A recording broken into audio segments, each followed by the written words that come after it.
Pick 'em up, let 'em drop. East side, 59 with the choppers out to rock. Mamas cry, kids die.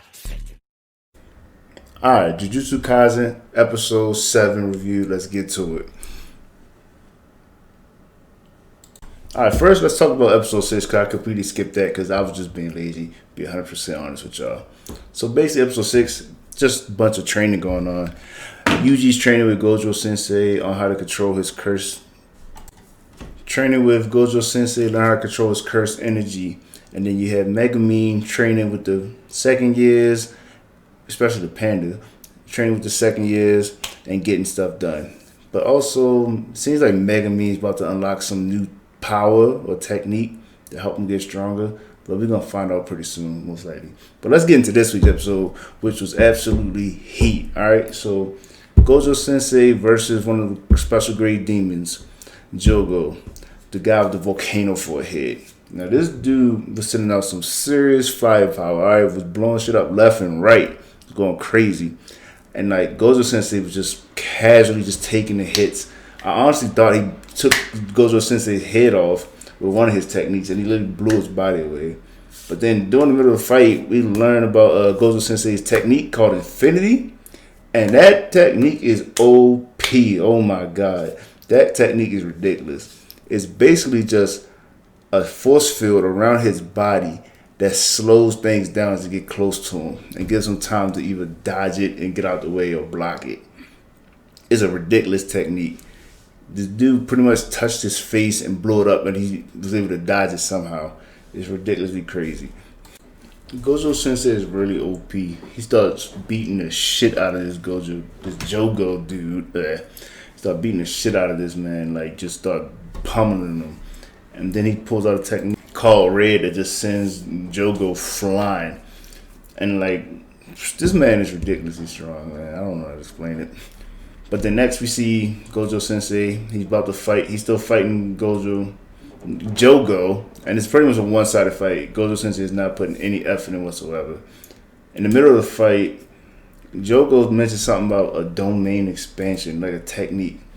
And in the middle of the fight, Gojo Sensei leaves and goes grabs Yuji from the training site that he was at. And it makes me think, how fast is this man that he literally was going for like 10 seconds, grabbed him and came back like instantly. Like in the middle of a fight. Just brought Yuji to the battlefield so he could teach him about domain expansion. So he could learn through the fight. It's ridiculous, man. I swear. This dude is really ridiculously strong. I know I keep saying that, but it's ridiculous.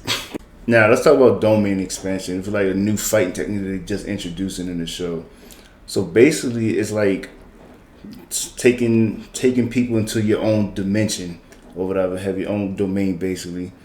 So the volcano guy, his domain was pretty much a hot volcano, inside a volcano. And in there, they control everything. He said that usually when someone steps in there, they get burned alive by the heat. But I guess Gojo Sensei is so strong that it's not affecting him. So it's him and Yuji in the domain expansion of Jogo's, and Gojo Sensei is just using this as an opportunity to train Yuji on domain expansion.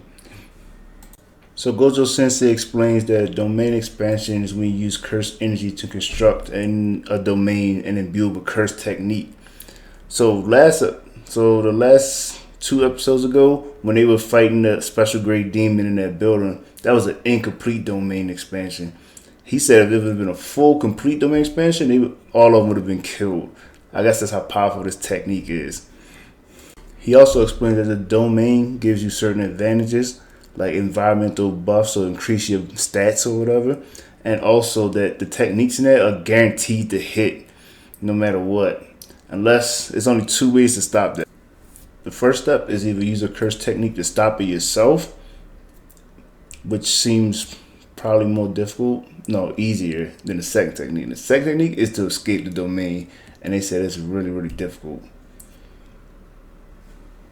So he also explains that the best way to beat a domain is to put out your own domain, and the most refined domain will dominate the other domain, so that way you can take advantage. So this part of the episode is when things get absolutely amazing.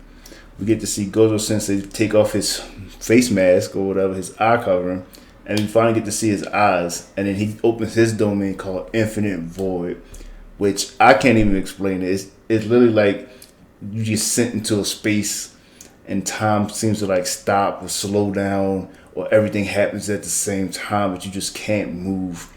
And it's like an incredible technique. It's amazing. Just put in this world. And I gotta say, Gojo Sensei, pretty attractive. Pretty attractive person with his eyes and his head coming down. Pretty attractive. And then in the middle, after doing that, showing Yuji, Gojo Sensei literally just rips this demon's head off, straight off. Just grabs him by the top of his head and just rips it off his body and tosses it aside. So after that, Gojo Sensei tries to interrogate the demon, but the demon's friends come in and save him and get him out of there just in time by using Yuji as a distraction. So after that, we skip over. We get to the character that we saw the last few episodes that was sitting at the diner with the demons. His name is Gito, one of those things. I don't know. I can't pronounce it. Gito. And we see him go into a building, open the door, and he seems to go into a different, world. I would say it's probably someone's domain, but he's on a beach, whatever, and he walks up to a guy with a bunch of scars on his face, the guy that we see in the intro of the show, and he's talking to him. And we also found out that this Geto guy has some connection to the school for Jujutsu sorcerers, because he said he can't be seen by the school. So obviously got some type of connection. And they have a plan to take out Gojo Sensei, and they said they're going to initiate the plan October 31st. So I need to figure out what date it is in this show, because I do not know at the moment. It could be fucking January. I do not know what the date is, but I'll figure it out later. So preview for the next episode, we're probably going to get... So that's the end of the episode, and I just want to say that I thought the episode was great. The fight between Gojo Sensei and the demon was amazing. We really got to see what Gojo Sensei could do, and we got to see more Gojo Sensei character. He really is trying to teach Yuji and his students. He really wants to be a teacher, and he really gives me Kakashi vibes with the whole white hair, the whole face covering, the being a teacher. Give me straight Kakashi vibes all over the place. And that's not bad. I really think he will beat Kakashi in a fight, though. But y'all discuss that down in the comments if y'all want to. So next episode, episode 8, comes on next week. In the preview, it's pretty much going to be more training, but training between the second year students, Megumin, and some random buff guy that just body slammed Megumin to the ground. But that's my video for today. Make sure you like, share, and subscribe. And tune in next week for another Jujutsu Kaisen review. Thank you. I forgot to mention this when I was recording it the first time, but I'm going to put it in at the end. So in the previous episode, we also see Yuji come back to life. And he came back to life by making a deal with Sukuna inside of Sukuna's domain. The first part of the deal was whenever Sukuna says extension, he gets control of Yuji's body for a certain amount of time. And the second condition was that Yuji wouldn't remember the agreement that they were making. Now some type of deal or whatever. But that's just what I wanted to mention.